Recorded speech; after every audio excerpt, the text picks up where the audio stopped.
কোনখানে আছে বলো এগুলো। এই যে ম্যাডাম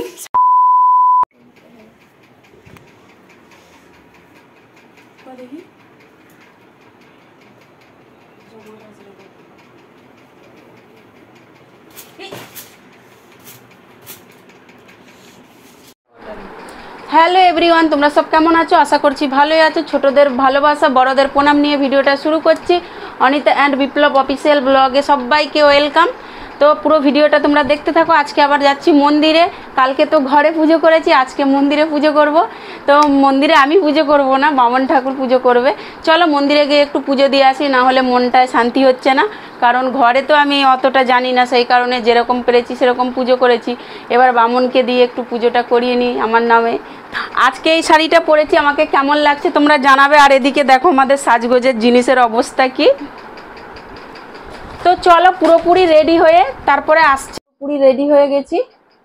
আমি সবসময় একটা জিনিস ফলো করবে আমার, আমি সবসময় কানেরটা লাস্টে পরি, কেন কি জানি আমি নিজেও জানি না। তো হচ্ছে কি, দেখতেই তো পাচ্ছ কালকে তো ঘুম হয়নি, সারাদিন উপোস, আবার রাত্রেও উপোস, কোনো কিছু খাওয়া হয়নি। তো সকালবেলায় উঠতে পারছিলাম না, চোখ মুখ লাল হয়ে আছে। চলো আজকে পুজোটা দিয়ে আসি। পুজোটা দিয়ে এসে আবার কিন্তু অনেক কাজ আছে আমার। আমি তো ওই ঘরে রেডি হয়ে নিয়েছি, আর মা হচ্ছে কি এই ঘরে রেডি হচ্ছিল। মানা কি করছিল, একটা ভেসলেট পরছিল। আর আমিও একটু, এই ঘরে একটা ভালো আয়না আছে, আমি একটু আয়নাতে দেখছিলাম নিজেকে। আয়নায় নিজেকে দেখতে কার না ভালো লাগে। এই দেখো মানা যেন এখানে একটা কিছু খুঁজছিল, তো আমি জানি না ও কি খুঁজছিল, আমিও খুঁজে দিচ্ছিলাম আমি কোনখানে আছে। তারপরে এই যে একদম বেরিয়ে চলে আসলাম নিচে। এই যে মাও আসছে সাথে পেছনে। ঠান্ডা হয়ে গেছে। দেখো তোমাদের দাদাভাই গাড়ি বুকিং করে দিয়েছিল, কিন্তু অটো বুকিং করেছিলাম আমরা, কারণ কারে গেলে আমাদের খুব গা পাক দেয়।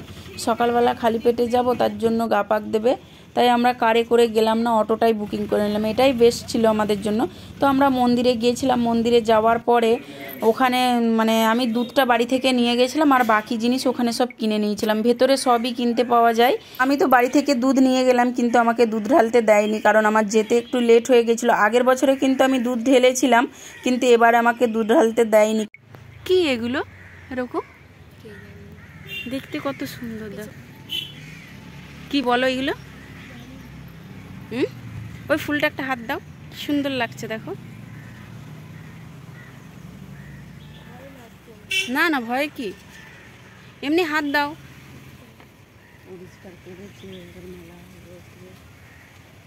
চান্দ্রাম পড়ছে, এখানে সিস্টেমটা আলাদা, আয়নাও রাখা আছে, সুন্দর করে সব কিছু করা আছে। পরে মাও একটু পরে নিচ্ছে।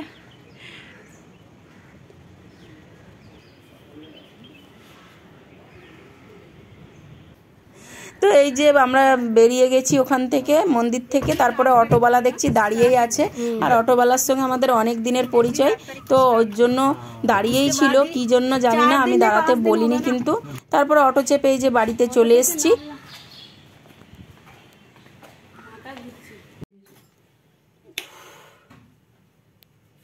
চলে আসলাম, অনেকটা বেলাও হয়ে গেছে। তোমাদের দাদাভাই চলে গেছে কাজে, ওর কাজে ও বেরিয়ে গেছে। আর ঘর দুয়ারের অবস্থা কি, এখন গোছানোর টাইম হবে না, আমিও কাজে বেরিয়ে যাব কিছু একটা মুখে দিয়ে।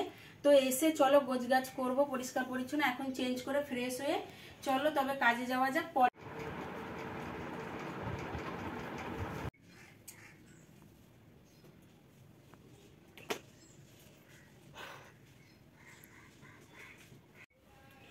গরমে ভালো লাগছে না, কাল থেকে চোখ মুখ জ্বালা জ্বালা করছে। উপোস করে একদম শরীর একদম ইয়ে হয়ে গেছে, নাজেহাল হয়ে গেছে। তো আজকে এত গরম করছে, চলো কাজ করে আসি।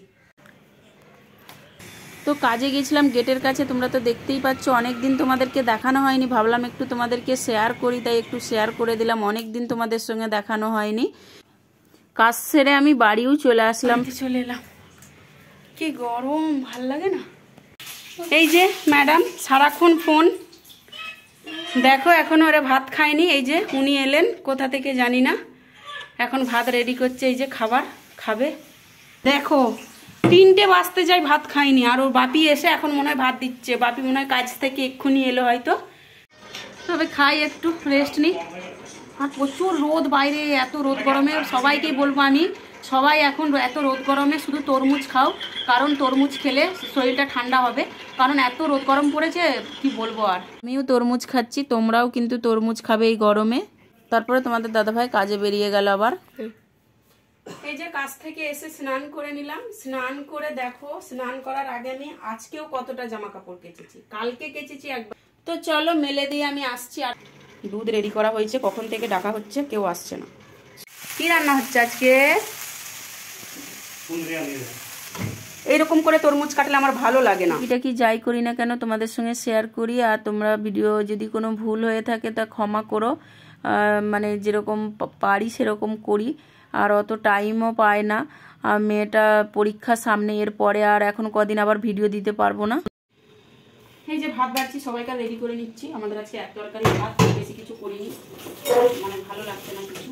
আর সবজি এখন খেতেও ভালো লাগছে না সেরকম, গরম পড়েছে, গরমে কিছু ভালো লাগছে না। না না, সেরকম কোনো ব্যাপার নেই। মাংস মাছ খেতে হবে এরকম কোনো মানে আছে নাকি? কোনটুকু ভাত দিয়েছি, এইটুকু ভাত ও খেতে পারবে না বলছে। খাওয়া দাওয়া কমপ্লিট করে নিয়েছি। চলো ভিডিওটা আমি এখানেই শেষ করছি। ভিডিওটা ভালো লাগলে লাইক, কমেন্ট, শেয়ার, চ্যানেলটাকে সাবস্ক্রাইব করতে ভুলো না। পরের ভিডিওতে দেখা হচ্ছে। Bye, good night.